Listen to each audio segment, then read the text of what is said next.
പേരാലംബനായി നീ തന്നിരിക്കുമെൻ വലങ്കരം ദിശയുടെ നിശബ്ദതയിൽ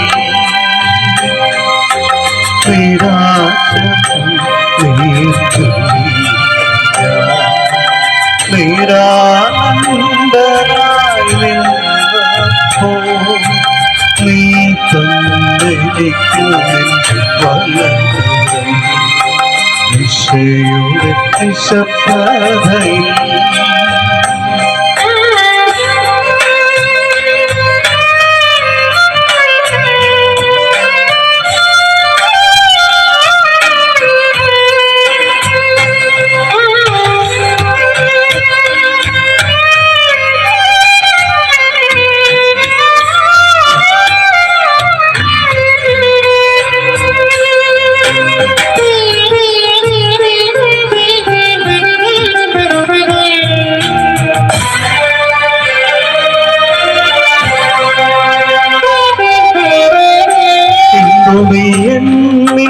ജീവിക്കുന്നു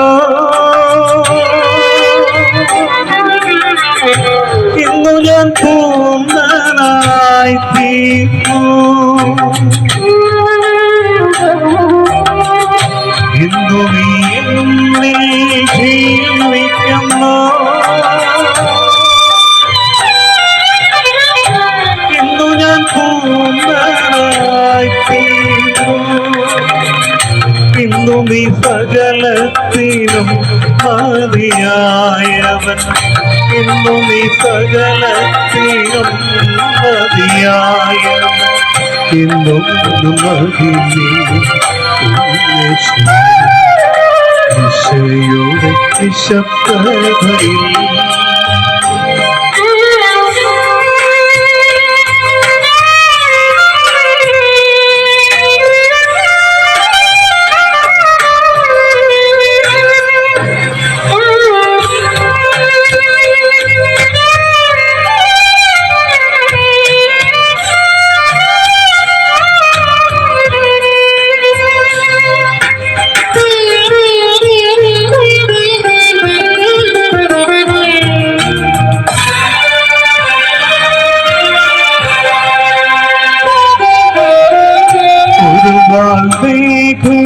നീ വരുമ്പോ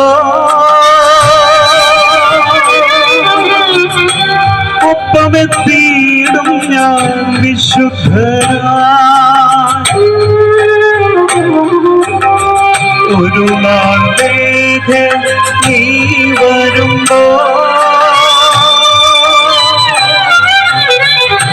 ഒപ്പമെത്തിയിടും ഞാൻ വിശുദ്ധനായി ഓമനത്തേരിൽ വിളി കേട്ടിടാനായി ഓമനത്തേരിൽ വിളി കേട്ടിടാനായി ഓർമ്മനായി ഞാൻ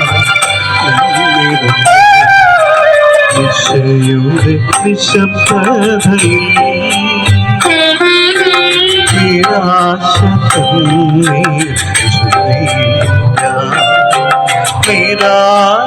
നിരാനന്ദനായി നീ തന്നിരിക്കുമെൻ വലങ്കരം. നമുക്ക് ഒരുമിച്ച് ഇങ്ങനെ കർത്താവിനെ മഹത്വപ്പെടുത്തുവാൻ ഒരവസരം ലഭിച്ചു. അതിനായിട്ട് കർത്താവിനെ സ്തുതിക്കുന്നു, കർത്താവിനെല്ലാ മഹത്വവും കരേറ്റുന്നു. ഇങ്ങനെ ഒരു ക്രമീകരണം ഒരുക്കിയ ഇവിടെയുള്ള ദൈവസഭയ്ക്ക് വളരെ നന്ദി അറിയിക്കുന്നു. അനേകർ ഈ സന്ദേശം വിവിധ നിലകളിൽ മാധ്യമത്തിലൂടെ കേട്ടുകൊണ്ടിരിക്കുന്നു. നമുക്കും ഈ ആലയത്തിനുള്ളിലേക്ക് കടന്നു വന്ന ഈ സന്ദേശം കേൾക്കുവാനായിട്ട് കർത്താവ് സാവകാശം ഒരുക്കിയല്ലോ. കടന്നു വന്ന എല്ലാവർക്കും ഒരിക്കൽ കൂടി സ്നേഹവന്ദനം അറിയിക്കുന്നു. വളരെ മനോഹരമായിട്ടുള്ള ഗാനങ്ങൾ കേൾക്കുവാനായിട്ട് സാവകാശമുണ്ടായി. ഇനിയും ചില ഗാനങ്ങൾ നമുക്ക് കേൾക്കാനായിട്ടുള്ളതായ അവസരമുണ്ട്. അത് ഏറ്റവും ഒടുവിലായിട്ട് ക്രമീകരിക്കപ്പെടുന്നതായിരിക്കും. നാം ഇങ്ങനെയെല്ലാം കൂടി വരുന്നതിൻ്റെ പ്രാധാന്യം ക്രിസ്മസ് എന്നുള്ളതായ ഈ മഹത്തരമായിട്ടുള്ള ആനന്ദകരമായിട്ടുള്ളതായ ഈ അവസരത്തിൻ്റെ പ്രാധാന്യവും പ്രത്യേകതയും നാം അറിഞ്ഞിരിക്കാൻ വേണ്ടിയാണ് നാം ഇന്ന് പ്രത്യേകമായിട്ടുള്ളതായ ഒരു മീറ്റിംഗായിട്ട് ക്രമീകരിച്ചിരിക്കുന്നത്. ഇവിടെ തുടർമാനമായ ദൈവവചന പഠനമുണ്ട്. എന്നാൽ പ്രത്യേക ക്രിസ്മസിനോടനുബന്ധിച്ച് ഒരു സന്ദേശം ആണല്ലോ ഇന്ന് രാത്രിയിൽ നമ്മൾ ക്രമീകരിച്ചിരിക്കുന്നത്. ആ സന്ദേശത്തിനെ കേൾവിക്കായിട്ട് നമ്മുടെ ശ്രദ്ധയെ തിരിക്കാം. എല്ലാ പ്രിയപ്പെട്ടവരും വളരെ ശ്രദ്ധയോടെ ഒരല്പ നിമിഷം ദൈവവചനത്തിൻ്റെ മുൻപാകെ പ്രാർത്ഥനയോടെ ആയിരിക്കുവാനായിട്ട് വിശേഷാൽ ഓർപ്പിക്കുകയാണ്. വിശുദ്ധ ബൈബിളിനെ ആധാരമാക്കിയാണല്ലോ സന്ദേശം പറയുന്നത്. ലൂക്കോസിന്റെ സുവിശേഷത്തിൽ, വിശുദ്ധ ബൈബിളിൽ ലൂക്കോസിന്റെ സുവിശേഷം 2-ാം അധ്യായത്തിൽ ഒരു വാക്യം ഇങ്ങനെ ക്രമീകരിച്ചിരിക്കുന്നു. കർത്താവായ യേശു ക്രിസ്തുവിൻ്റെ ജനന സംബന്ധമായ ഒരു വാക്യം. അതിങ്ങനെയാണ്: ഇന്ന് ദാവീദിന്റെ പട്ടണത്തിൽ നിങ്ങൾക്കായി രക്ഷകൻ പിറന്നിരിക്കുന്നു. ആ വാക്യത്തെ ആധാരമാക്കിക്കൊണ്ട് ചില കാര്യങ്ങൾ ഞാൻ നിങ്ങളോട് അറിയിക്കുവാനായിട്ടാണ് ആഗ്രഹിക്കുന്നത്. 1969 ചന്ദ്രനിൽ വാഹനമോടിച്ച ഒരു മനുഷ്യനാണ് ജെയിംസ് ഇർവിൻ എന്ന് പറയും. അദ്ദേഹം ഒരിക്കൽ ഇവിടെ മാരാമൺ എന്ന് പറഞ്ഞ സ്ഥലത്ത്, പത്തനംതിട്ടയ്ക്കടുത്ത് കോഴഞ്ചേരി എന്നുള്ളതായ സ്ഥലത്ത് മാരാമണ്ണിൽ അവിടെ നടക്കുന്ന മഹത്തരമായ ഒരു സുവിശേഷ യോഗത്തിൽ കടന്നു വന്ന സമയത്ത് അദ്ദേഹം അവിടെ പ്രസംഗിക്കുവാൻ ആരംഭിച്ച ആ ആരംഭവേളയിൽ അദ്ദേഹം പറഞ്ഞ ഒരു വാക്ക് ഇങ്ങനെയാണ്. അദ്ദേഹം ശാസ്ത്രജ്ഞനും അപ്പോൾ തന്നെ ഒരു ദൈവത്തിൻ്റെ വചനം പ്രഘോഷിക്കുന്ന ഒരു വ്യക്തിയുമാണ് ജെയിംസ് ഇർവിൻ. അദ്ദേഹം പറഞ്ഞത് ഇങ്ങനെയാണ്: ഈ ഭൂമിയിൽ ജീവിക്കുന്ന മനുഷ്യൻ ചന്ദ്രനിലേക്ക് പോയി എന്നുള്ളത് ഒരു അത്ഭുതകരമായ കാര്യം തന്നെയാണ്. അവൻ്റെ ബുദ്ധി കൊണ്ട്, അവൻ്റെ വൈജ്ഞാനികമായിട്ടുള്ള കാര്യങ്ങളാൽ അവൻ ആ കാര്യം നേടി എന്നുള്ളത് വളരെ അത്ഭുതകരമായ കാര്യമാണ്. എന്നാൽ അതിനേക്കാൾ വലിയൊരു അത്ഭുതം എനിക്ക് നിങ്ങളോട് പറയുവാനായിട്ടുണ്ട്. അത് മറ്റൊന്നുമല്ല, ഭൂമിയിലിരുന്ന മനുഷ്യൻ ചന്ദ്രനിൽ പോയി എന്നതിനേക്കാൾ വലിയൊരു അത്ഭുതം എന്ന് പറയുന്നത് സൃഷ്ടാവായ ദൈവം ഈ ലോകത്തിലേക്ക് മനുഷ്യനായി കാല് വെച്ച് വന്നു, ചുവടെടുത്ത് വെച്ചു എന്നുള്ളതാണ് ലോകത്തിലെ ഏറ്റവും വലിയ അത്ഭുതം. ഇന്ന് രാത്രികാലം ഞാൻ പറയട്ടെ, ഒട്ടും അതിശയോക്തി അതിൽ പറയുവാനായിട്ട് നമുക്ക് സാധിക്കും. കാരണം ഭൂമിയിലെ മനുഷ്യന്റെ ബുദ്ധി കൊണ്ട് ചന്ദ്രനിൽ പോയതിനേക്കാൾ ഈ ലോകത്തിന്റെ സകല സൃഷ്ടിയുടെ പിന്നിൽ വിരാജിച്ചവനായ ദൈവം ഒരു മനുഷ്യനായി വേഷത്തിൽ മനുഷ്യനായി കടന്നു വന്ന മനുഷ്യാകൃതി കൊണ്ട് ഈ ഭൂമിയിലേക്ക് വന്നു, ഈ ഭൂമിയിലെ മണ്ണിൽ ചവിട്ടി, ഈ ഭൂമിയിലൂടെ നടന്നു എന്ന് പറയുന്നത് ഏറ്റവും അത്ഭുതകരമായിട്ടുള്ള ഒരു വിഷയം തന്നെയാണ്. ഇവിടെ ആ ദിവസത്തിനാണ് നമ്മൾ ക്രിസ്തുമസ് എന്ന് പറയുന്നത്. യേശു ക്രിസ്തു ജനിച്ച ആ വിഷയത്തെ ലോകത്തിലെ സകല ആളുകളും ആഘോഷിക്കുന്ന സുദിനമാണല്ലോ ക്രിസ്തുമസ് എന്ന് പറയുന്നത്. ഡിസംബർ 25 എല്ലാവരും ആ ദിനയിൽ ആഘോഷിച്ചുകൊണ്ടിരിക്കുകയാണ്. വർണ്ണശബളമായിട്ടുള്ള നക്ഷത്രങ്ങൾ തൂക്കിയും അതിഥികളെ വീട്ടിലേക്ക് ക്ഷണിച്ചുകൊണ്ടും രുചികരമായ വിഭവങ്ങൾ ഒരുക്കിക്കൊണ്ടും മനോഹരമായിട്ടുള്ളതായ സമ്മാനപ്പൊതികൾ കൈമാറിക്കൊണ്ടും ആ രാവുകൾ, ആ ദിനങ്ങൾ ഏറ്റവും ആഘോഷപ്രദമാക്കി നാം ആ നിലയിൽ ഉപയോഗിച്ചുകൊണ്ടിരിക്കുകയാണ്. ലോകത്തിലെല്ലാ ഇടത്തും ആളുകൾ അങ്ങനെ ചെയ്തുകൊണ്ടിരിക്കുന്ന ഏറ്റവും പ്രത്യേകതയുള്ള, ഏറ്റവും വിശേഷമായ ഒരു ആഘോഷമാകുന്നു ക്രിസ്മസ് എന്ന് പറയുന്നത്. നാം ഈ കാര്യങ്ങൾ ഏറ്റവും മനസ്സിലാക്കുമ്പോൾ ഈ ക്രിസ്മസിന് ആവശ്യമായിട്ടുള്ള കാര്യങ്ങൾ ഈ ലോകത്തിൽ നാം ഈ നിലയിൽ ഭൂമിയിൽ ചെയ്തുകൊണ്ടിരിക്കുമ്പോൾ നക്ഷത്ര വിളക്കിൽ തൂക്കാറുണ്ട്, ഞാൻ ഓർപ്പിച്ചതുപോലെ സമ്മാനങ്ങൾ കൈമാറുന്ന സമയമുണ്ട്, അതുപോലെ നാം അതിഥികളെ ക്ഷണിക്കാറുണ്ട്, പല കാര്യങ്ങൾ നാം ചെയ്യാറുണ്ട്. ഇതെല്ലാം തന്നെ വിശുദ്ധ ബൈബിളിൽ അങ്ങനെ തന്നെ നമുക്ക് കാണുവാനായിട്ട് സാധിക്കും. ഒരർത്ഥത്തിൽ പറഞ്ഞാൽ നാം കാണുന്ന ഈ ആഘോഷങ്ങൾ എല്ലാം തന്നെ അതിനെ എടുത്തു വെച്ചിട്ടുള്ളത്, ചേർത്ത് പിടിച്ചു വെച്ചിട്ടുള്ളത് ബൈബിളിൽ നിന്നാണെന്ന് കാണുവാനായിട്ട് സാധിക്കും. നാം എല്ലാം എന്തുകൊണ്ടാണ് നക്ഷത്ര വിളക്കുകൾ വീടുകളിൽ തൂക്കുന്നത്? യേശുക്രിസ്തുവിന്റെ ജനനവുമായി നക്ഷത്രം വിദ്വാൻമാർക്ക് വഴി കാണിച്ചു എന്നുള്ളതിന്റെ അടിസ്ഥാനത്തിൽ നാം നക്ഷത്ര വിളക്കുകൾ ഭവനങ്ങളിൽ തൂക്കാറുണ്ട്. എല്ലാവരും അത് ചെയ്തിട്ടുണ്ടെന്ന് ഞാൻ വിശ്വസിക്കുന്നു. നാം എന്തുകൊണ്ടാണ് ഈ നിലയിലുള്ളതായ സമ്മാനപ്പൊതികൾ കൈമാറുന്നത്? യേശുക്രിസ്തുവിനെ കാണുവാനായിട്ട് വന്ന വിദ്വാൻമാര് 3 വിധത്തിലുള്ളതായ ഏറ്റവും ശ്രേഷ്ഠകരമായിട്ടുള്ള ചില വസ്തുക്കൾ സമ്മാനിച്ചതായി നാം വായിക്കുന്നുണ്ട്. പൊന്ന്, മൂര്, കുന്തിരുക്കം. അതിന്റെ അടിസ്ഥാനത്തിൽ അതിനെ നാം കടമെടുത്തുകൊണ്ട് നാം ഈ ദിവസങ്ങളിൽ അനേകമായിട്ടുള്ളതായ വിശേഷമായ സമ്മാനങ്ങൾ, ഗിഫ്റ്റുകൾ നാം കൈമാറുന്നത് നമുക്ക് കാണുവാനായിട്ട് സാധിക്കും. ഒരുപക്ഷെ അനേക ഗായക സംഘങ്ങൾ നമ്മുടെ വീടുകളിൽ വരാറുണ്ട്, പാട്ടുകൾ പാടാറുണ്ട്. അതിന്റെ പിന്നിലുമുള്ളത് ബൈബിളിൽ നിന്ന് അടർത്തിയെടുത്ത ഭാഗമാണ്. എന്താ? യേശുക്രിസ്തു ജനിച്ചപ്പോൾ ദൂതന്മാര് ആകാശത്തിൽ നിൽക്കുന്നു, ചേർന്ന് ഗായക സംഘം പാട്ടുപാടുന്ന മനോഹരമായ ഗാനം. അതിന്റെ അകമ്പടി സേവിച്ചുകൊണ്ടാണ്, അതിൽ നിന്ന് കടമെടുത്തുകൊണ്ടാണ് നമ്മുടെ വീടുകളിൽ അനേക ഗായക സംഘങ്ങൾ കടന്നു വന്നുകൊണ്ടിരിക്കുന്നത്. ഞാൻ പറഞ്ഞതിന്റെ കാര്യം, ഇന്ന് ഈ ഭൂമിയിൽ ക്രിസ്മസിനോടനുബന്ധമായി നടക്കുന്ന എല്ലാ കാര്യങ്ങളും, ആഘോഷത്തിന്റെ ഭാഗമായി നാം ചെയ്യുന്ന സകല കാര്യങ്ങളും യേശുക്രിസ്തു ജനന സംബന്ധമായി ബൈബിളിൽ സംഭവിച്ച ചില കാര്യങ്ങൾ തന്നെയാണ്. എന്നാൽ ഒരു കാര്യം ഞാൻ വളരെ സ്നേഹത്തോടെ ഓർപ്പിക്കട്ടെ, അതൊക്കെ ആ നിലയിൽ ആഘോഷമായി നിൽക്കുമ്പോൾ വാസ്തവത്തിൽ നാം അതിന്റെ വസ്തുത, അതിന്റെ അർത്ഥം, ശരിയായ ആഴം നാം വാസ്തവത്തിൽ മറന്നുപോകുന്നു എന്നുള്ളത് ചിന്തനീയമായ ഒരു വസ്തുതയാണ്. ഈ ആഘോഷങ്ങളെല്ലാം നടക്കുമ്പോൾ എവിടെയോ ഈ വിഷയത്തെ സംബന്ധിച്ച് ഒരു വ്യതിയാനം സംഭവിച്ചിരിക്കുന്നു.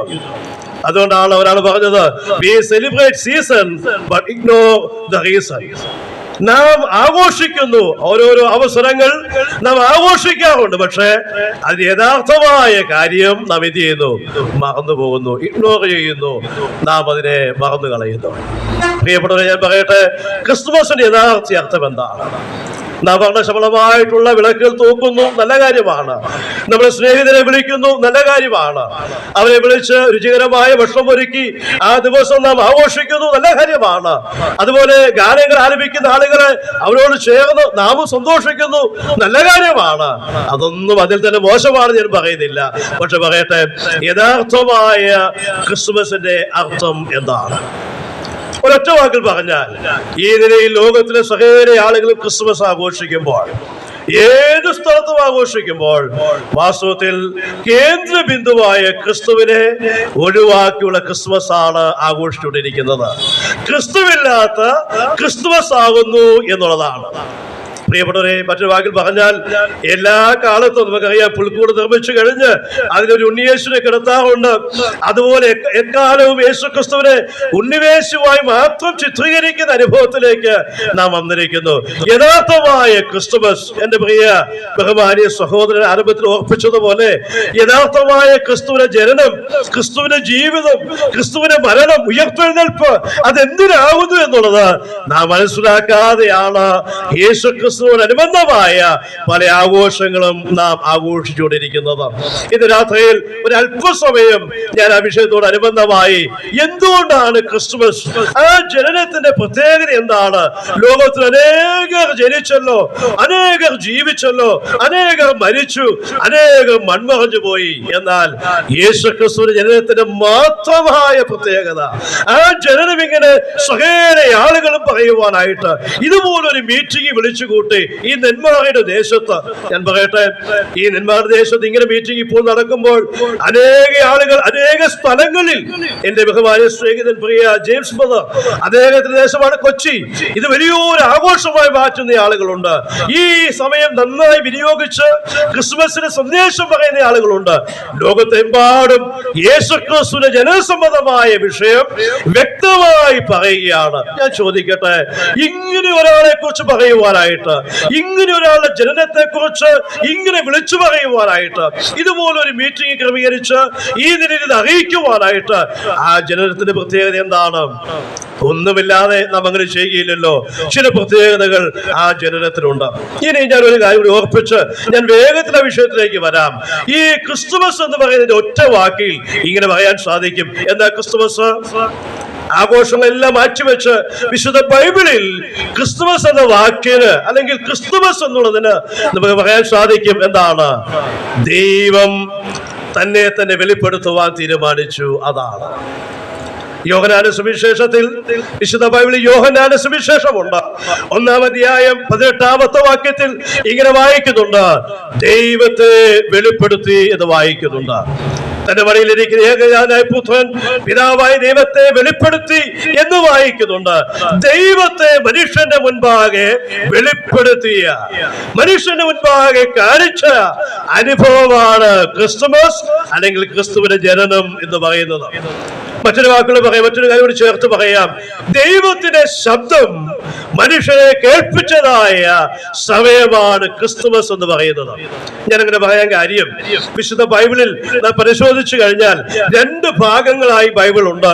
പുതിയ നിയമമെന്നും പഴയ നിയമമെന്നുമുണ്ട്.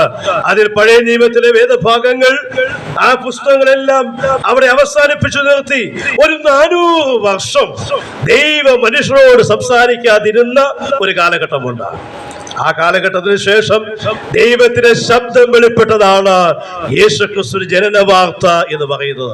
അങ്ങനെയാണെങ്കിൽ എന്താണ് ക്രിസ്തുമസ് എന്ന് ചോദിച്ചാൽ നമുക്ക് ഇങ്ങനെ പറയാൻ സാധിക്കും, ദൈവം തന്നെ മനുഷ്യർക്ക് വെളിപ്പെടുത്തിയ, ദൈവത്തിന്റെ ശബ്ദം മനുഷ്യരെ കേൾപ്പിച്ച ആ സമയമാകുന്നു ക്രിസ്തുമസ് എന്ന് പറയുന്നത്. അതുകൊണ്ട് ആ അർത്ഥം അങ്ങനെ തന്നെ മനസ്സിലാക്കി ഇന്ന് ഈ ആലയത്തിൽ നിന്ന് മടങ്ങി പോകുവാനായിട്ട് ദൈവം നമ്മെ സഹായിക്കുമാറാകട്ടെ.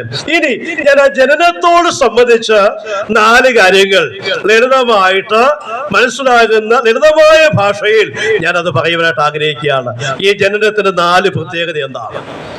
നിങ്ങൾ എല്ലാവരും ഒരു നിലയിൽ ബൈബിളുമായിട്ട് ബന്ധമുള്ള ആളുകളാണെന്ന് ഞാൻ മനസ്സിലാക്കുന്നു. ചില ആളുകൾ ബൈബിൾ ആ നിലയിൽ വായിക്കുവാനായിട്ട് അവസരം ലഭിക്കാത്ത ആളുകളുണ്ട്. അതുകൊണ്ട് ഞാൻ ആ കാര്യം, ചില വാക്യങ്ങൾ വിശുദ്ധ ബൈബിളുണ്ട്, എല്ലായിടത്തും വായിക്കുവാൻ സമയമില്ല. എങ്കിലും ഞാനിങ്ങനെ പറയട്ടെ, ഈ ജനനത്തിന്റെ 4 പ്രത്യേകതകൾ. 1-ാമത്തെ പ്രത്യേകത, നാം ലൂക്കോസിന്റെ സുവിശേഷത്തിൽ നിന്നും 2-ാം അധ്യായത്തിൽ നാം വായിക്കുന്ന ഒരു ഭാഗമുണ്ട്. ലൂക്കോസിന്റെ സുവിശേഷം 2-ാം അധ്യായം 8-ാമത്തെ വാക്യം. അതുപോലെ മത്തായിയുടെ സുവിശേഷം 2-ാം അധ്യായം 1 മുതൽ 2 വരെയുള്ള വാക്യങ്ങൾ. വിശുദ്ധ ബൈബിളിലെ പുതിയ നിയമത്തിലെ ഈ ഭാഗമാണ് ഞാൻ പറയുന്നത്. അതിൽ ലൂക്കോസിന്റെ സുവിശേഷവും മത്തായിയുടെ സുവിശേഷത്തിലും ഈ 2 വേദഭാഗങ്ങളിൽ ആദ്യം ലൂക്കോസിന്റെ സുവിശേഷം 2-ാം അധ്യായം 8-ാമത്തെ വാക്യത്തിൽ ഞാനിങ്ങനെ പറഞ്ഞു പോകട്ടെ, യേശുക്രിസ്തുവിന്റെ ജനന വാർത്ത അറിയുന്നത് ഇടയന്മാരാണ്. സ്വർഗത്തിലെ ദൂതന്മാർ ആകാശത്തിന്റെ ആ പ്രഭയിൽ പ്രത്യക്ഷമായി. അന്ന് നാം വായിക്കുന്നത് പോലെ അവിടെ മനോഹരമായ ഒരു പ്രഭയുണ്ടായി. അവിടെ ഒരു ശബ്ദം കേൾക്കുന്നു, ഭയപ്പെടേണ്ട, സർവ്വജനത്തിനും ഉണ്ടാകുന്ന മഹാസന്തോഷം, ഉണ്ടാകുവാനുമായിട്ടുള്ള മഹാസന്തോഷം ഞങ്ങൾ നിങ്ങളോട് അറിയിക്കുന്നു. ഇന്ന് ദാവീദിന്റെ പട്ടണത്തിൽ ക്രിസ്തു എന്ന രക്ഷിതാവ് നിങ്ങൾക്കായി ജനിച്ചിരിക്കുന്നു. ഇത് പറയുന്നത് ആരോടാണെന്ന് അറിയാമോ? ലൂക്കോസിന്റെ സുവിശേഷം 2-ാം അധ്യായം 8-ാമത്തെ വാക്യത്തിൽ ഇങ്ങനെ വായിക്കുന്നുണ്ട്, അന്നൊരു വെളിപ്രദേശത്ത് ചില ആട്ടിടയന്മാർ ആടുകളെ മേയിച്ച ശേഷം വിശ്രമിക്കുന്ന സമയമാണ്. വെളിപ്രദേശത്ത് അവർ താമസിക്കുമ്പോൾ അവിടെയാണ്, അവർക്കാണ് ഈ സന്ദേശം ആദ്യം എത്തുന്നത്. തീർന്നില്ല. ലൂക്കോസിന്റെ മത്തായിയുടെ സുവിശേഷം 2-ാം അധ്യായം 1 മുതൽ 3 വരെയുള്ള വാക്യങ്ങൾ വായിച്ചാൽ ഈ യേശുക്രിസ്തു ജനന സംബന്ധമായി വാർത്ത ഗ്രഹിച്ചറിഞ്ഞ ഒരു കൂട്ടം ആളുകളുണ്ട്. അവരെങ്ങനെയാണ് വിളിക്കുന്നത്? വിദ്വാൻമാർ എന്നാണ് വിളിക്കുന്നത്. അപ്പോൾ ഞാൻ പറയട്ടെ, 2 കൂട്ടം ആളുകൾ, അവരെ കുറിച്ചൊരു വാക്ക് ഞാൻ പറയാം. ഒരു കൂട്ടം ആളുകൾ ആട്ടിടയന്മാരാണ്. ഒരുപക്ഷെ അതിന്റെ പശ്ചാത്തലം ഞാൻ പറയട്ടെ. ആട്ടിടയന്മാരെ സംബന്ധിച്ച് അവർക്ക് വലിയതായ കാര്യങ്ങൾ അറിയുകയില്ല. മറ്റ് വലിയ ബൃഹത്തായ വിഷയങ്ങളൊന്നും അവർക്ക് അറിയുവാനായിട്ടുള്ളതായ പ്രാപ്തി അവർക്കില്ല. അവർ സമൂഹത്തിൽ നിന്ന് വളരെ മാറി ഒറ്റപ്പെട്ട് ജീവിക്കുന്ന ആളുകളാണ്. പട്ടണത്തോടൊന്നും വലിയ ബന്ധമില്ലാത്ത ആളുകൾ, വലിയ ഔദ്യോഗിക സ്ഥാനമില്ലാത്ത ആളുകൾ, ആ നിലയിൽ ജീവിക്കുന്ന ആട്ടിടയന്മാർ വെളിപ്രദേശത്തുണ്ട്. അവരും ഈ സന്ദേശം കേട്ടു, യേശു ക്രിസ്തു ജനിച്ചു എന്നതായ വാർത്ത. എന്നാൽ ലൂക്കോസിന്റെ സുവിശേഷത്തിൽ വായിക്കുന്ന വിദ്വാൻമാരോ അവർ ഏറ്റവും ശ്രേഷ്ഠന്മാരായ ആളുകളാണ്, അറിവുള്ള ആളുകളാണ്, വിദ്വാൻമാരാണ്, വൈസ്മനാണ്, ജ്ഞാനികളാണ്. അവരും അറിഞ്ഞു യേശു ക്രിസ്തുവിന്റെ ജനനം. ഇന്ന് രാത്രികാലം ഞാൻ ആ വിഷയത്തെ ഇങ്ങനെ പറയട്ടെ. യേശുവിന്റെ ജനനത്തിന്റെ ഒന്നാമത്തെ പ്രത്യേകത, എല്ലാ മേഖലയുമുള്ള എല്ലാ ആളുകളെയും ഒരുപോലെ പരിഗണിച്ചതായ ജനനമാണ് യേശു ക്രിസ്തുവിന്റെ ജനനം. എത്ര വലിയ ജ്ഞാനിയായാലും അവരറിയണം ഈ ജനനം. ഏത് സമൂഹത്തിന്റെ ഏതൊരു മൂലയിലും മറ്റു സമൂഹത്തിൽ നിന്ന് വേർപെട്ട് ആരോരും അറിയാതെ ജീവിക്കുന്ന ആളായാലും ശരി, അവരും അറിയണം ഈ ജനനമെന്ന്. അങ്ങനെ ഒരുപോലെ ആളുകളെ, സമൂഹത്തിലെ ആളുകളെ ഒരുപോലെ പരിഗണിച്ച ജനനമാകുന്നു യേശു ക്രിസ്തുവിന്റെ ജനനം എന്ന് പറയുന്നത്. ഇന്ന് രാത്രികാലം പറയട്ടെ, എല്ലാവരും ഒരുപോലെ അറിയുവാനായിട്ട് ഇടയായിട്ടുണ്ട്. സകല ആളുകളും ഈ സന്ദേശം അറിയണം. അതുകൊണ്ടാണ് ബൈബിളിൽ വേറൊരു വാക്യമുണ്ട്, തീത്തോസിന്റെ ലേഖനത്തിൽ ഒരു വാക്യമുണ്ട്, സകല മനുഷ്യർക്കും രക്ഷാകരമായ ദൈവകൃപ ഉദിച്ചുവല്ലോ. ഇന്ന് രാത്രികാലം പറയട്ടെ, ഈ ആലയത്തിൽ എല്ലാവരെയും വിളിച്ചു വരുത്തിയ ഉദ്ദേശം എന്താ? സകല ആളുകളും ഈ സന്ദേശം അറിയണം. ഈ നെന്മാരുടെ പ്രദേശത്ത് മാത്രമല്ല, ഏതെല്ലാം സ്ഥലങ്ങളിൽ ഏതെല്ലാം അവസ്ഥയിൽ ഇരിക്കുന്നുവോ എല്ലാവരും ഒരുപോലെ ഈ ജനന സംബന്ധമായ കാര്യം അറിയണം. അതുകൊണ്ടാണ് ഇങ്ങനെ വിളിച്ചു വരുത്തിയത്. നിങ്ങളെയും പരിഗണിക്കുന്നു, ലോകത്തിലെ സകല ആളുകളെ പരിഗണിക്കുന്നു. അങ്ങനെ ഒരു ജനനം യേശു ക്രിസ്തുവിന്റെ ജനനം മാത്രമാണ്. ബൈബിളിൽ സകല ആളുകളും അറിയണമെന്ന് ദൈവം ആഗ്രഹിക്കുന്നതായ ജനനമാണ് യേശു ക്രിസ്തുവിന്റെ ജനനം എന്ന് പറയുന്നത്. ഞാൻ രണ്ടാമത്തെ ആശയത്തിലേക്ക് വേഗത്തിൽ വരട്ടെ. ഈ ജനനത്തിന് രണ്ടാമത്തെ പ്രത്യേകത, ലോകത്തിൽ അന്നേ വരെ കേൾക്കാത്ത ഒരു സന്ദേശം കേൾപ്പിച്ച ജനനമാണ് യേശുക്രിസ്തുവിന്റെ ജനനം. ലോകത്തിലെ സകല ആളുകളും അവരെല്ലാവരും ഒരുപോലെ പരിഗണിച്ച ജനനം എന്ന് പറയുന്നത് പോലെ തന്നെ ലോകത്തിലെ സകല ആളുകളെയും കേൾപ്പിച്ച പുതിയൊരു സന്ദേശം, അത് ഈ ജനനത്തിനോട് ബന്ധപ്പെട്ട് നടന്ന കാര്യമാണ്. ഇങ്ങനെ ഒരു സന്ദേശം ഇതിനു മുൻപും ഉണ്ടായിട്ടില്ല, ഇനി ഉണ്ടാകുകയുമില്ല. അതാണ് ഈ ജനനത്തിന്റെ പ്രത്യേകത. അതേതാണ് ആ സന്ദേശം എന്ന് പറയുന്നത്? അത് മാത്രം ഞാൻ വേദപുസ്തകത്തെ ഒന്നെടുത്ത് ഞാൻ ഒന്ന് വായിപ്പിക്കുവാനായിട്ട് ആഗ്രഹിക്കുന്നു. ലൂക്കോസിന്റെ സുവിശേഷം 2-ാം അധ്യായം, ഞാൻ ആ വാക്യം ഒന്ന് ഉദ്ധരിച്ച വാക്യമാണ്, എങ്കിലും ഞാനൊന്ന് പറയട്ടെ. 2-ാം അധ്യായത്തിന്റെ 10-11 വാക്യങ്ങൾ ബൈബിൾ ഉള്ളവർ ഒന്ന് എടുത്തു നോക്കുക, മറ്റുള്ളവർ ഒന്ന് ശ്രദ്ധിച്ചിരിക്കുക. അവിടെ ഇങ്ങനെ വായിക്കുന്നുണ്ട്, ദൂതൻ അവരോട് ഭയപ്പെടേണ്ട, സർവ്വജനത്തിനും ഉണ്ടാകുവാനായുള്ള മഹാസന്തോഷം ഞാൻ നിങ്ങളോട് സുവിശേഷിക്കുന്നു. കർത്താവായ ക്രിസ്തു എന്ന രക്ഷിതാവ് ഇന്ന് ദാവീദിന്റെ പട്ടണത്തിൽ നിങ്ങൾക്കായി ജനിച്ചിരിക്കുന്നു. ഇതാണ് ആ സന്ദേശം. ലോകത്തിലെ ആളുകൾ ഇതുപോലൊരു സന്ദേശം കേട്ടിട്ടില്ല. അപ്പൊ നിങ്ങൾ ഓർക്കും, അതെന്താ സന്ദേശത്തിന്റെ പ്രത്യേകത? ഞാൻ അതുകൊണ്ടാണ് വായിച്ചു കേൾപ്പിച്ചത്. ആ സന്ദേശത്തിന് ചില പ്രത്യേകതയുണ്ട്. ആ വാക്യത്തിലൂടെ ഒന്ന് സഞ്ചരിച്ചാൽ, ആ വാക്യത്തെ ഒന്ന് മനസ്സിലാക്കാൻ സാധിച്ചാൽ, ആ പ്രത്യേകത മനസ്സിലാക്കാനായിട്ട് നമുക്ക് സാധിക്കും.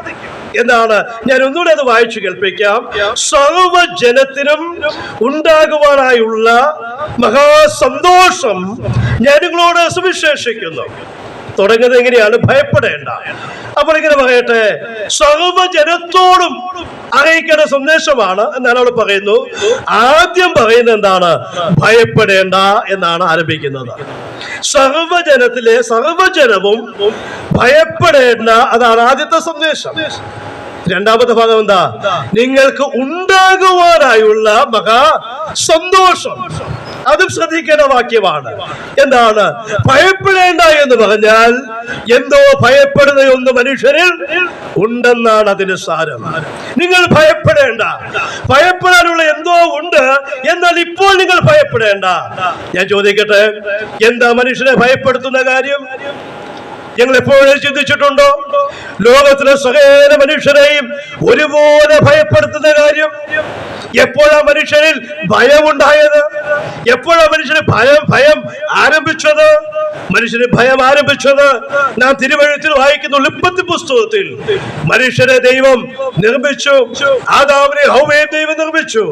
അവർ ദൈവത്തിന്റെ മുൻപാകെ അനുസരണക്കേട് കാണിച്ച് ദൈവത്തെ അവിശ്വസിച്ച് പാപം ചെയ്തപ്പോൾ നാം ഇങ്ങനെ വായിക്കുന്നുണ്ട്, ദൈവം അവരുടെ അരികിലേക്ക് വന്നപ്പോൾ അവർ പറയുന്ന വാക്കിങ്ങനെയാണ്, നിന്നെ ഭയപ്പെട്ട് ഞങ്ങൾ ഒളിച്ചിരിക്കുന്നു. മനുഷ്യനിൽ ഭയമുണ്ടായത് മനുഷ്യൻ പാപം ചെയ്തതോടുകൂടിയാണ്.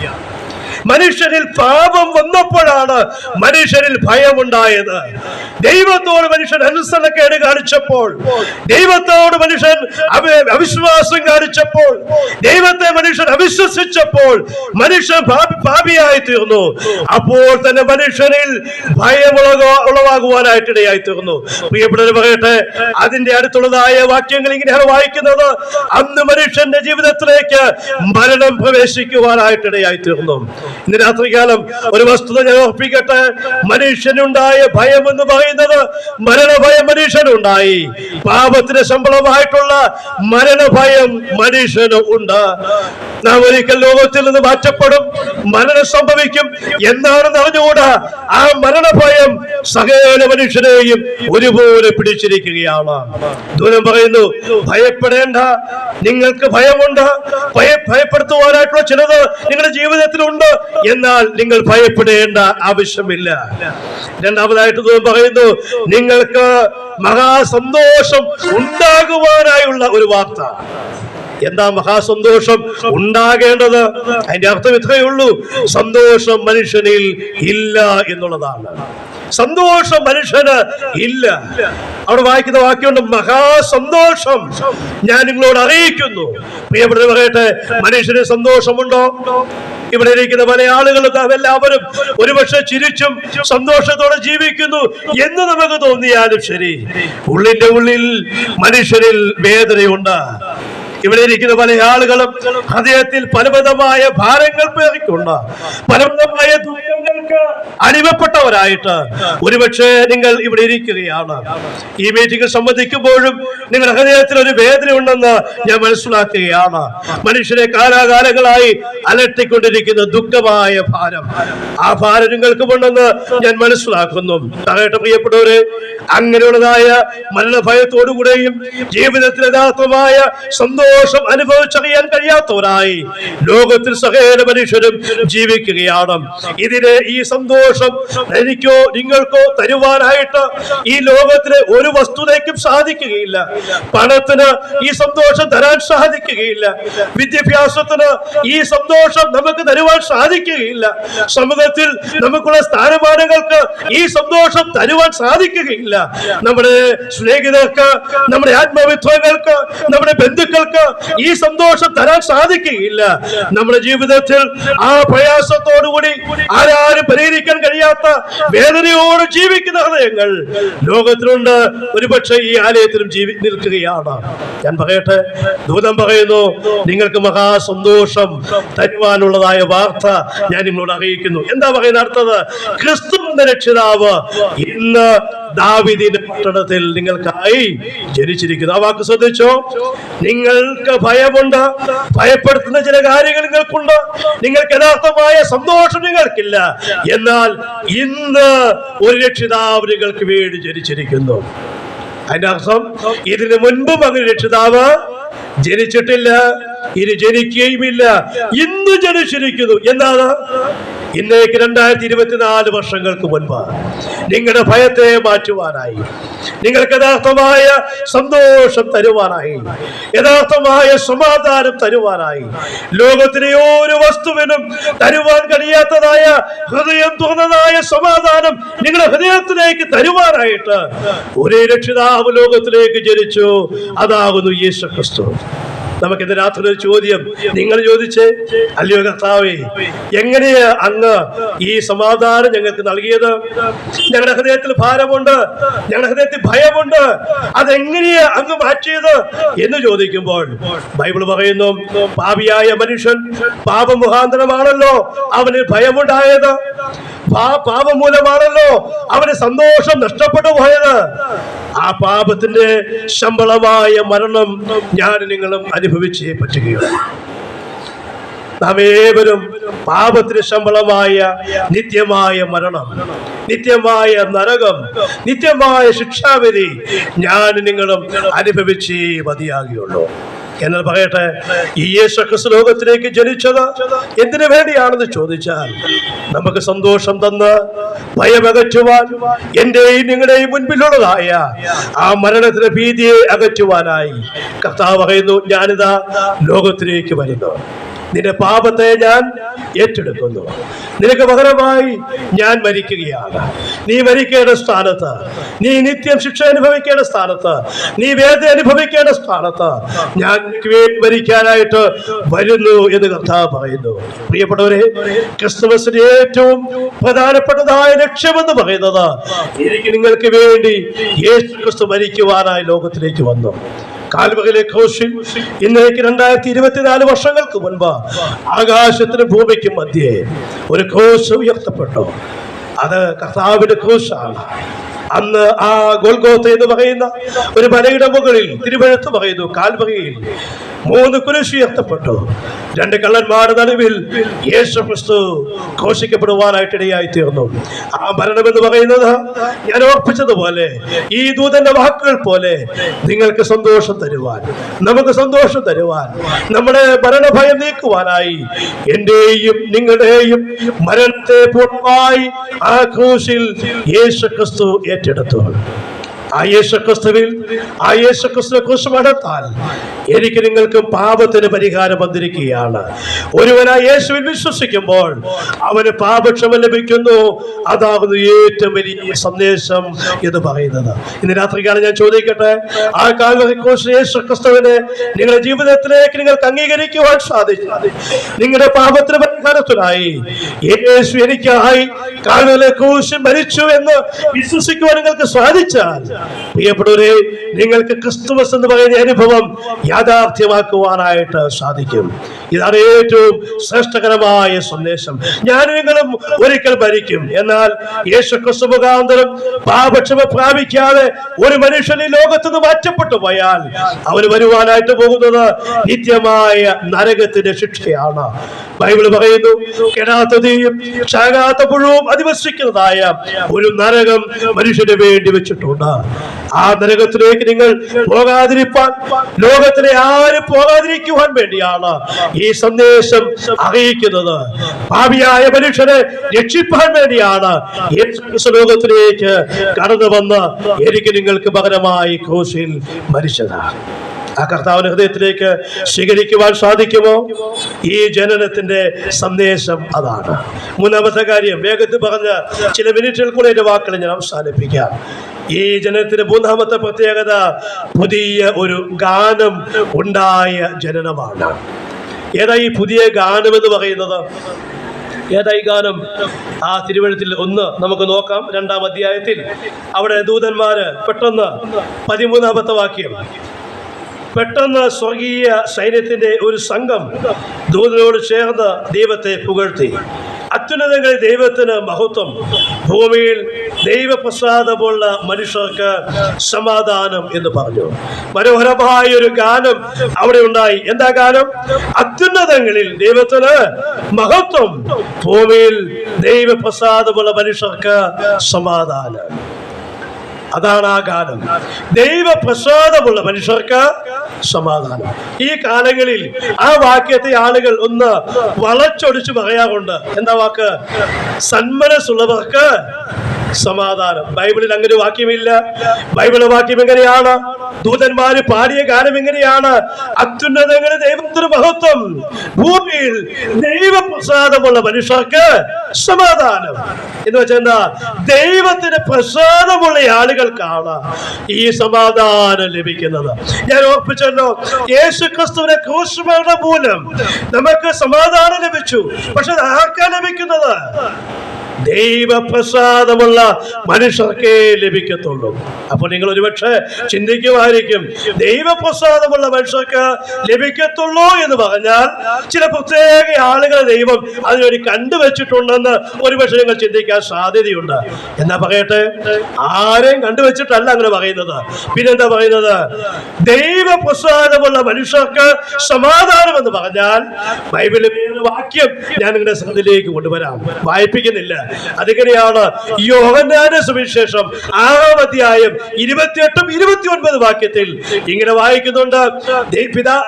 ചില ആളുകൾ കർത്താവിന്റെ അടുക്കിലേക്ക് വന്നിട്ട് പറയുന്നുണ്ട്, ദൈവത്തിന് പ്രസാദമുള്ള പ്രവൃത്തി ചെയ്യേണ്ടത് എന്താണെന്ന് ഞങ്ങൾക്ക് ഉപദേശിച്ചു തരണമേ. കർത്താവേ, ഞങ്ങളോട് പറയണം, എന്താ ദൈവത്തിന് പ്രസാദമുള്ള പ്രവൃത്തി, അത് ഞങ്ങൾ ചെയ്യാമെന്ന് ചില ആളുകൾ യേശുക്രിസ്തുവിന്റെ അടുക്കൽ വന്ന് പറയുവാനായിട്ട് ഇടയായി തീർന്നു. അവിടെ യേശുക്രിസ്തു പറഞ്ഞ വാക്യകരെയാണ് ദൈവത്തിന് പ്രസാദമുള്ള പ്രവൃത്തി എന്ന് പറയുന്നത്. അവനെ അയച്ചവനെ വിശ്വസിക്കുക എന്നുള്ളതാണ്. ഇന്ന് രാത്രികാലം ഞാൻ പറയട്ടെ, എന്താ ദൂതന്മാര് പാടിയത്? ദൈവപ്രസാദമുള്ള മനുഷ്യർക്ക് സമാധാനം എന്ന് പറഞ്ഞാൽ ദൈവപ്രസാദമുള്ള പ്രവൃത്തി ചെയ്യുന്ന മനുഷ്യന് സമാധാനം. അർത്ഥാൽ ദൈവത്തിന് പ്രസാദം ലഭിക്കുന്ന പ്രവൃത്തി അവൻ അയച്ച പുത്രനിൽ വിശ്വസിക്കുക എന്നുള്ളതാണ്. ഇന്ന് രാത്രിയിൽ ഈ ആലയത്തിൽ ഇരിക്കുന്ന ആരെങ്കിലും ഈ ദൈവപ്രസാദമുള്ള പ്രവൃത്തി ഇന്ന് രാത്രികാലം ചെയ്താൽ നിങ്ങൾക്ക് സമാധാനത്തോടെ ഇന്ന് രാത്രിയിൽ വീട്ടിലേക്ക് പോകാം. അവൻ അയച്ച പുത്രനെ വിശ്വസിക്കണം. അറിവ് നമ്മൾക്കുണ്ടായാൽ പോരാ, അറിവ് ഒരിക്കലും നമ്മെ രക്ഷിക്കുകയില്ല. നമ്മുടെ അറിവ് അംഗീകാരമായി തീരണം. ബൈബിളിൽ 2 ഉദാഹരണങ്ങൾ വേഗത്തിൽ ഞാൻ പറയട്ടെ. ഒരിക്കൽ യേശുക്രിസ്തു ഇങ്ങനെ ശുശ്രൂഷയുടെ ഭാഗമായി പോയിക്കൊണ്ടിരിക്കുന്ന വേളയിൽ ധനവാനായ ഒരു യുവാവ് ഓടി വന്നു. അവർ യേശുവിനെ വിളിക്കുന്നു, നല്ല ഗുരു, നിത്യജീവൻ പ്രാപിക്കുവാൻ ഞാൻ എന്തു ചെയ്യണം? യേശുക്രിസ്തു ചില കാര്യങ്ങൾ പറഞ്ഞിട്ട് ഏറ്റവും ഒടുവിൽ ഇങ്ങനെ പറഞ്ഞു, നീ ഇതെല്ലാം ചെയ്യുക, നിനക്ക് സ്വർഗത്തിൽ നിക്ഷേപം ഉണ്ടാകുവാൻ നിനക്കുള്ളതെല്ലാം വെച്ച് ദരിദ്രർക്ക് കൊടുക്കുക എന്ന് പറഞ്ഞിട്ട് യേശു പറഞ്ഞു, പിന്നെ വന്ന് എന്നെ അനുഗമിക്കുക. നിത്യജീവൻ ഉണ്ടാകാൻ എന്ത് ചെയ്യണമെന്ന ചോദ്യത്തിന് യേശു പറഞ്ഞ ഉത്തരം, എന്നെ അനുഗമിച്ചാൽ മതി. നാം ഇങ്ങനെയാണ് വായിക്കുന്നത്, അവൻ വലിയ ധനവാനായതുകൊണ്ട് അവനതനുസരിക്കാൻ കഴിയാതെ വിഷാദിച്ച് കടന്നുപോയി എന്ന് വായിക്കുന്നുണ്ട്. അവൻ അറിവുണ്ട്. എന്തറിവുണ്ട്? യേശു നല്ല ഗുരുവാണെന്ന് അറിവുണ്ട്. എന്റെ ചോദ്യത്തിന് ഉത്തരം തരാൻ കഴിവുള്ളവനാണെന്ന് അറിവുണ്ട്. എന്നാൽ പറയട്ടെ, ആ കാര്യം യേശുക്രിസ്തു പറഞ്ഞപ്പോൾ അത് അവൻ അംഗീകരിക്കാൻ തയ്യാറായില്ല. അറിവ് കൊണ്ട് കാര്യമില്ല, അംഗീകരിച്ചേ പറ്റുകയുള്ളൂ. എന്നാൽ ഈ മനുഷ്യന് നേർവിപരീതമായ വേറെ മനുഷ്യനുണ്ട്. യോഹന്നാന്റെ സുവിശേഷം 9-ാം അധ്യായത്തിൽ ജന്മനാ അന്ധനായ ഒരു മനുഷ്യനുണ്ട്. ആ മനുഷ്യൻ യേശുക്രിസ്തുവിലൂടെ തന്റെ കരത്താൽ സൗഖ്യം ലഭിച്ചപ്പോൾ ആ മനുഷ്യൻ ഇങ്ങനെ പറഞ്ഞു, എന്നെ ഒരു മനുഷ്യൻ സൗഖ്യമാക്കി. രണ്ടാമതായി ആ മനുഷ്യൻ പറഞ്ഞു, എന്നെ ഒരു പ്രവാചകൻ സൗഖ്യമാക്കി. പിന്നെ ആ മനുഷ്യൻ പറഞ്ഞു, ആ യേശുക്രിസ്തുവിനെ കണ്ടപ്പോൾ ആ മനുഷ്യൻ പറഞ്ഞു, യജമാനനെ എന്ന് വിളിച്ച് യേശുവിന്റെ അരികിൽ നിന്നു. അപ്പോൾ യേശു പറഞ്ഞു, നീ ദൈവപുത്രനെ വിശ്വസിക്കുന്നുവോ എന്ന് ചോദിച്ചു. ഉടനെ ആ മനുഷ്യൻ പറഞ്ഞ വാക്ക് എന്താണെന്നറിയാമോ? അവൻ പറഞ്ഞു, അതാരാണ്, ഞാൻ അവനിൽ വിശ്വസിക്കാം. യേശു പറഞ്ഞു, നിന്നോട് സംസാരിക്കുന്ന ഞാൻ തന്നെ. നാം വായിക്കുന്നത് എങ്ങനെയാണ്? ഉടനെ ആ മനുഷ്യൻ പറയാണ്, എന്റെ കർത്താവേ. ഞാൻ പറഞ്ഞ കാര്യം എന്താണെന്നറിയാമോ? യേശു പ്രവാചകനാണെന്നും യേശു യജമാനാണെന്നുള്ള അറിവ് അവനുണ്ടായി. ആ അറിവിൽ അവൻ നിൽക്കുകയല്ല, ആ അറിവ് അവൻ അംഗീകരിച്ചു കൊടുത്തു. ഇന്ന് രാത്രികാലം ചോദിക്കട്ടെ, യേശുക്രിസ്തു ലോകത്തിൽ ജനിച്ചുവെന്ന് നിങ്ങൾക്ക് എല്ലാവർക്കും അറിയാം. യേശുക്രിസ്തു പാപത്തിന് പരിഹാരത്തിനായി മരിച്ചെന്ന് നിങ്ങൾക്ക് എല്ലാവർക്കും അറിയാം. ചില ആളുകൾ സ്പഷ്ടമായി ഇന്ന് രാത്രി കേൾക്കുകയുണ്ടായി. ഈ അറിവുകൊണ്ട് വീട്ടിലേക്ക് പോകാതെ ആ കേട്ട സത്യത്തെ അംഗീകരിക്കാൻ തയ്യാറാകുമോ? അങ്ങനെ അംഗീകരിച്ചാൽ നാം വായിക്കുന്നത് പോലെ ദൈവത്തെ വിശ്വസിക്കുന്നവന് ദൈവത്തിന് പ്രസാദമുണ്ട്. താനയച്ച പുത്രനിൽ വിശ്വസിക്കുന്നവന് ദൈവ പ്രസാദം ഉണ്ട്. ഇന്ന് രാത്രികാലം നിങ്ങൾക്ക് കർത്താവിനെ വിശ്വസിക്കുവാൻ, കർത്താവിനെ അംഗീകരിപ്പാൻ ദൈവം വലിയ കൃപ നൽകുമാറാകട്ടെ. ഏറ്റവും ഒടുവിൽ ഒരു കാര്യം കൂടി ഞാൻ പറഞ്ഞ് അവസാനിപ്പിക്കുന്നു. ഈ ജനനത്തിന്റെ ഏറ്റവും ഒടുവിലത്തെ പ്രത്യേകത നാം ഇങ്ങനെ വായിക്കുന്നുണ്ട്: പുതിയൊരു അനുഭവം നൽകിയ ജനനമാണ്. പുതിയൊരു അനുഭവം. എന്താ പുതിയ അനുഭവം? ഞാൻ ആ വാക്യം മാത്രം നിങ്ങളുടെ ശ്രദ്ധയിലേക്ക് ഒന്ന് കൊണ്ടുവരാം. ലൂക്കോസിന്റെ സുവിശേഷം 2-ാം അധ്യായത്തിൽ നാം ഇങ്ങനെ വായിക്കുന്നുണ്ട്. ഈ സന്ദേശം കേട്ട ഇടയന്മാർ പറയുകയാണ്, നമുക്ക് എല്ലാവർക്കും പോയി ആ ശിശുവിനെ ഒന്ന് കാണാം. അങ്ങനെ ആ ഇടയന്മാർ പോയ കാര്യം ഇങ്ങനെ വായിക്കുന്നുണ്ട്. 16-ാമത്തെ വാക്യത്തിൽ നാം ഇങ്ങനെ വായിക്കുന്നു: അവർ ബന്ധപ്പെട്ട് ചെന്ന് ശിശുവിനെ കണ്ടു. അതിനുശേഷം 20-ാമത്തെ വാക്യത്തിൽ അവർ ദൈവത്തെ പുകഴ്ത്തിക്കൊണ്ട് മടങ്ങിപ്പോന്നു. എന്താ പുതിയ അനുഭവം? പുതിയ അനുഭവം ഇതാണ്: അവർ ബന്ധപ്പെട്ടാണ് പോയത്. അവർ വളരെ കഷ്ടപ്പെട്ടാണ് പോയത്. അല്പം റിസ്ക് എടുത്താണ് പോയത്. ഒരുപക്ഷെ യാത്രയുടെ ക്ലേശമായിരിക്കാം. ഒരുപക്ഷെ ഇത്രയും ആടുകളെ വിട്ടിട്ട് പോകുന്ന, ആ വെളിപ്രദേശത്ത് വിട്ടിട്ട് പോകുന്ന ആ ഒരു വിഷയമായിരിക്കാം. യാത്രയുടെ ക്ഷീണം, പകലത്തെ അധ്വാനം, ഈ രാത്രിയിലെ യാത്ര, ആ ക്ഷീണമായിരിക്കാം. ഒരു വാക്ക് പറയുന്നു: അവർ ബന്ധപ്പെട്ട് ചെന്നു. പക്ഷെ മടങ്ങിപ്പോകുന്നത് എങ്ങനെയാ? യേശുവിനെ കണ്ടിട്ട് അവർ ബന്ധപ്പെട്ട് മടങ്ങിപ്പോന്നു എന്നല്ല വായിക്കുന്നു. പിന്നെന്താ? സന്തോഷത്തോടെ മടങ്ങിപ്പോന്നു. പുതിയൊരു അനുഭവം. ഞാൻ പറയട്ടെ, എങ്ങനെ അനുഭവം ഉണ്ടായി? എന്തുകൊണ്ട് അനുഭവം ഉണ്ടായി? അവിടെ കഷ്ടപ്പാട് എങ്ങനെ മാറി? അവിടെ ബന്ധപ്പാട് എങ്ങനെ മാറി? അവരങ്ങോട്ട് പോയ അതേ ദൂരം തിരികെ ഇവർ സഞ്ചരിക്കേണ്ടവരാണ്. അങ്ങോട്ട് പോയപ്പോഴുള്ള അതേ ക്ഷീണം ഉള്ളവർ തന്നെയാണ് ഇങ്ങോട്ട് മടങ്ങി വരുന്നത്. പക്ഷെ മടങ്ങി വന്നപ്പോൾ അവർക്ക് സന്തോഷമുണ്ടായി. എന്താ കാര്യം എന്നറിയാമോ? അവര് പോയി കണ്ടത് യേശുവിനെയാണ്. ഇന്ന് രാത്രികാലം പറയട്ടെ, ഈ പുതിയ അനുഭവം അവർക്ക് കൊടുത്തത് അന്ന് രാത്രിയിൽ അവരെ യേശുവിനെ കണ്ടതുകൊണ്ടാണ്. ഞാൻ വാക്കുകൂടി അവസാനിപ്പിക്കുകയാണ്. ഇന്ന് രാത്രിയിൽ യേശുവിനെ നിങ്ങൾക്ക് കാണുവാൻ സാധിച്ചാൽ പുതിയൊരു അനുഭവം നിങ്ങളുടെ ജീവിതത്തിൽ ഉണ്ടാകും.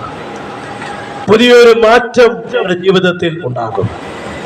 കർത്താവിനായിട്ട് ഇന്ന് രാത്രിയിൽ ജീവിതം കൊടുക്കുവാൻ യേശുവിനെ കാണുക എന്ന് പറഞ്ഞാൽ, ഇന്ന് രാത്രിയിൽ നിങ്ങൾക്ക് വേണ്ടി യഹൂദയിലെ ബേത്ലഹേമിൽ ജനിച്ചവരായി, നിങ്ങളുടെ പാപത്തിന് പരിഹാരത്തിനായി മരിച്ചവരായി, നിങ്ങൾക്ക് വേണ്ടി അവസാനത്തുള്ള രക്തം വരെയും ഊറ്റി നൽകി, ആ ക്രൂശിൽ കാൽകരങ്ങൾ ചേർത്ത് വെച്ചുകൊണ്ട് ആണികൾ അടിക്കുവാനായി ഏൽപ്പിച്ചു കൊടുത്തവരായ ആ കർത്താവിനെ ഇന്ന് രാത്രികാലം ഒന്ന് കാണുവാനായിട്ട് നിങ്ങൾക്ക് സാധിച്ചാൽ, ഇന്ന് രാത്രികാലം പറയട്ടെ, നിങ്ങളുടെ ജീവിതത്തിലെ സകല പ്രയാസങ്ങൾക്കും അവസാനം സംഭവിക്കുകയാണ്. ഒരു നിമിഷം നമ്മുടെ കണ്ണുകളെ അടയ്ക്കാം. ഞാൻ എൻ്റെ സന്ദേശം ഇവിടെ അവസാനിപ്പിക്കുവാനായിട്ട് പോവുകയാണ്. എന്നാൽ അവസാനിപ്പിക്കുന്നതിന് മുൻപായിട്ട് ഇവിടെ ഇരിക്കുന്ന എല്ലാവരോടും ഒരു ചോദ്യം. ഈ ജനനം നിങ്ങളുടെ ജീവിതത്തിൽ, ക്രിസ്മസിൻ്റെ ഈ ദിവസം നിങ്ങളുടെ ജീവിതത്തിൽ സാരമായ ഒരു മാറ്റം വരുത്തട്ടെ. സ്വർഗത്തിലെ വലിയവനായ ദൈവത്തിൻ്റെ കൃപയുടെ കരുണയുടെ കീഴിൽ നിന്നുകൊണ്ട് ഈ നസറേയനായ കർത്താവിനെ ഒന്ന് കാണുവാനായിട്ട് ദൈവം നിങ്ങൾക്ക് ഭാഗ്യം തരട്ടെ. ഇന്നേക്ക് 2024 വർഷങ്ങൾക്ക് മുൻപ് പുൽക്കൂട്ടിൽ ജനിച്ചവനായ കർത്താവായ യേശു ഇത് രാത്രികാലം നിങ്ങളുടെ ഹൃദയക്കൂട്ടിൽ ജനിക്കുവാൻ ഒരവസരം കൊടുക്കുവാൻ സാധിക്കുന്നു. പ്രിയപ്പെട്ടവരെ, ഈ ക്രിസ്മസ് രാവ് ഇങ്ങനെ പോകും. പക്ഷേ ഈ ക്രിസ്തു ഇന്ന് രാത്രിയിൽ നിങ്ങളുടെ ഹൃദയത്തിൽ ജനിച്ചാൽ നിങ്ങളുടെ ജീവിതത്തിൽ ഉണ്ടാകാൻ പോകുന്ന മാറ്റം പറഞ്ഞറിയിക്കുവാൻ സാധിക്കുകയില്ല. നീറുന്ന ഹൃദയത്തോടുകൂടെ, ഭയത്തോടുകൂടെ, ജീവിതത്തിലെ വേദനയോടുകൂടെ ഇന്ന് ഈ ആലയത്തിനുള്ളിൽ ഇരിപ്പിടത്തിൽ ഇരിക്കുമ്പോൾ ഹൃദയനുറക്കമുണ്ടെന്ന് സ്വർഗത്തിൽ ദൈവം നിന്നെ കാണുന്നുണ്ട്. നിന്റെ വേദനയ്ക്ക് ഇന്ന് രാത്രിയിൽ ഒരു ശമനം അല്ല, പരിപൂർണമായ മാറ്റം സംഭവിക്കട്ടെ. നിന്റെ ദുഃഖത്തിന് ഇന്ന് രാത്രിയിൽ അവസാനം ഉണ്ടാകട്ടെ. നിന്റെ കഷ്ടതയ്ക്ക് ഇത് രാത്രിയിൽ അവസാനമുണ്ടാകട്ടെ. ഒരൊറ്റ കാര്യം ചെയ്താൽ മതി. ഈ ഇടയന്മാർ തീരുമാനിച്ചതുപോലെ ഞങ്ങൾ പോയി ആ ക്രിസ്തുവിനെ കാണണം. ഇന്ന് രാത്രിക്കാലം നിങ്ങളുടെ മുൻപിൽ ആ കർത്താവ് വന്ന് നിൽപ്പുണ്ട്. ആ കർത്താവിനെ ജീവിതത്തിലേക്ക് സ്വീകരിക്കുക. ആ കർത്താവിനെ അംഗീകരിക്കുക. അറിവ് മാത്രം പോരല്ലോ, അംഗീകരിക്കുക. കർത്താവേ, ഞാൻ അങ്ങയെ ഇന്ന് രാത്രിയിൽ മനസ്സിലാക്കി. അങ്ങ് ഈ ലോകത്തിലേക്ക് ജനിച്ചത് എന്തിനാണെന്ന് ഞാൻ ഇന്ന് രാത്രിയിൽ ഗ്രഹിച്ചു. അങ്ങ് ജനിച്ചത് എൻ്റെ പാപത്തിന് പരിഹാരം വരുത്തുവാൻ, എനിക്ക് വേണ്ടി ക്രൂശിൽ മരിക്കുവാൻ, എനിക്ക് ജീവൻ തരുവാൻ അങ്ങ് ഈ ലോകത്തിലേക്ക് കടന്നു വന്നു. എന്നാൽ എനിക്ക് ജീവൻ തന്നപ്പോൾ അങ്ങയുടെ ജീവൻ അങ്ങ് ഏൽപ്പിച്ചു കൊടുത്തു. ഞാനത് അംഗീകരിക്കുന്നു. എൻ്റെ കർത്താവേ, ഞാൻ അങ്ങയെ എൻ്റെ ഹൃദയത്തിലേക്ക് ഞാൻ സ്വീകരിക്കുകയാണ്. അങ്ങനെ ഇന്ന് രാത്രികാലം പറയാൻ സാധിക്കുമോ? അങ്ങനെ സ്വീകരിക്കാൻ സാധിച്ചില്ലെങ്കിൽ ഒരു ഭക്തനായ മനുഷ്യൻ പറഞ്ഞതുപോലെ, യേശു ക്രിസ്തു കാലിത്തൊഴുത്തിൽ കിടന്നവനായ, കാലിത്തൊഴുത്തിൽ ജനിച്ച് കിടത്തപ്പെട്ടവനായ ആ കർത്താവ് നിങ്ങളുടെ ഹൃദയക്കൂട്ടിൽ ജനിക്കുന്നില്ലെങ്കിൽ 1000 വട്ടം യഹൂദിലെ ബേത്ലഹേമിൽ ആ ജനനം ഉണ്ടായാലും ഒരു പ്രയോജനവും വ്യക്തിപരമായി നിങ്ങൾക്കുണ്ടാകുകയില്ല. അതുകൊണ്ട് ഇന്ന് രാത്രികാലം ആ പുൽക്കൂട്ടിൽ ജനിച്ചവനായ കർത്താവിനെ ഇന്ന് രാത്രിയിൽ നിങ്ങളുടെ ഹൃദയക്കൂട്ടിലേക്കൊന്ന് ക്ഷണിക്കുക. ഇത്രയും ചെയ്താൽ മതി. നിങ്ങൾ മറ്റ് യാതൊന്നും ചെയ്യേണ്ട. ഇരിക്കുന്ന ഇരിപ്പിൽ, നിങ്ങളായിരിക്കുന്ന അവസ്ഥയിൽ ഇങ്ങനെയൊന്ന് പ്രാർത്ഥിക്കുവാൻ സാധിക്കുമോ? ശാന്തമായി, ആരെയും നോക്കാതെ ഇന്ന് കേട്ട സന്ദേശം എന്നോടാകുന്നു എന്ന് മനസ്സിലാക്കുന്ന ആരെങ്കിലും ഉണ്ടെങ്കിൽ നിങ്ങൾ ആരെയും ശ്രദ്ധിക്കേണ്ട ആവശ്യമില്ല. നിങ്ങൾ ഇരിക്കുന്ന ഇരിപ്പിലിരുന്നു കൊണ്ടാണ്. ഇത്രയും ഒന്ന് പ്രാർത്ഥിക്കുവാൻ സാധിക്കുമോ? ആ പ്രാർത്ഥന വാചകം ഞാൻ നിങ്ങൾക്ക് വേണ്ടി പറയാം. നിങ്ങളിങ്ങനെ പറയുക, പ്രാർത്ഥിക്കുക. കർത്താവായ യേശുവേ, ഞാൻ പാപിയായ ഒരു വ്യക്തിയാണ്. എൻ്റെ പാപത്തിൻ്റെ പരിഹാരത്തിനായിട്ട് അങ്ങ് ക്രൂശിൽ മരിച്ചു. ഞാനത് വിശ്വസിക്കുന്നു, ഞാനത് അംഗീകരിക്കുന്നു. ഇന്ന് രാത്രിയിൽ അങ്ങേ ഞാൻ എൻ്റെ ഹൃദയത്തിലേക്ക് രക്ഷകനായി, കർത്താവായി സ്വീകരിക്കുന്നു. ഈ രാത്രിയിൽ അങ്ങേ എൻ്റെ കർത്താവായി അംഗീകരിച്ചിരിക്കുമ്പോൾ അവിടുത്തെ ഒരു മകനാക്കി, അവിടുത്തെ ഒരു മകളാക്കി എന്നെ തീർക്കണമേ. എൻ്റെ ഉള്ളത്തിലേക്ക് വരയണമേ. ആമേൻ. ഇന്ന് രാത്രിയിൽ ആരെങ്കിലും ഈ വാക്കുകൾ പ്രാർത്ഥിച്ചിട്ടുണ്ടെങ്കിൽ ഹൃദയത്തിൻ്റെ ഉൾത്തടത്തിൽ നിന്നും ഈ പ്രാർത്ഥന വാചകം പുറത്തേക്ക് വന്നിട്ടുണ്ടെങ്കിൽ സുനിശ്ചിതമായി ഞാൻ പറയട്ടെ, നിങ്ങളുടെ പാപത്തിന് പരിഹാരം വന്നിരിക്കുകയാണ്. സ്വർഗത്തിൽ നിങ്ങളുടെ പേര് എഴുതപ്പെട്ടിരിക്കുകയാണ്. നിത്യജീവൻ നിങ്ങൾക്ക് ലഭിച്ചിരിക്കുകയാണ്. കർത്താവ് നിങ്ങളുടെ ഹൃദയത്തിലേക്ക് വന്നിരിക്കുകയാണ്. ക്രിസ്തുമസ് എന്ന് പറയുന്നതിൻ്റെ അനുഭവം വാസ്തവത്തിൽ നിങ്ങളുടെ ഹൃദയത്തിലേക്ക് സംഭവിച്ചിരിക്കുകയാണ്. എന്നാൽ ഈ തീരുമാനം എടുക്കാത്തവരായി ആരെങ്കിലും ഇവിടെ ഇരിക്കുന്നുണ്ടെങ്കിൽ 2024 ചില ദിവസങ്ങൾ കൂടി മാത്രമേ നമ്മുടെ മുൻപിലുള്ളൂ. ഈ ലോകത്തിലെ ആയുസ്സും ജീവിതവും എത്രത്തോളം ഉണ്ടെന്ന് നമുക്ക് അറിഞ്ഞുകൂടാ. എന്നാൽ പ്രിയപ്പെട്ടവരെ, 2025 കാണാൻ സാധിക്കുമോ? അറിഞ്ഞുകൂടാ. എന്നാൽ 2025 പ്രവേശിക്കുവാൻ സർവേശ്വരൻ അനുവദിച്ചാൽ ഈ 2024 ഈ അവസാന നിമിഷത്തിൽ പുതിയൊരു ചുവടുവയ്പ് വയ്ക്കുവാൻ തയ്യാറാകുക. പഴയ പരാജയത്തോട് വിട പറയുക.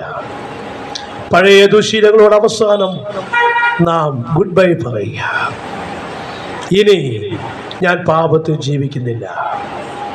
ഇനി ഞാൻ പരാജയപ്പെടാൻ ആഗ്രഹിക്കുന്നില്ല.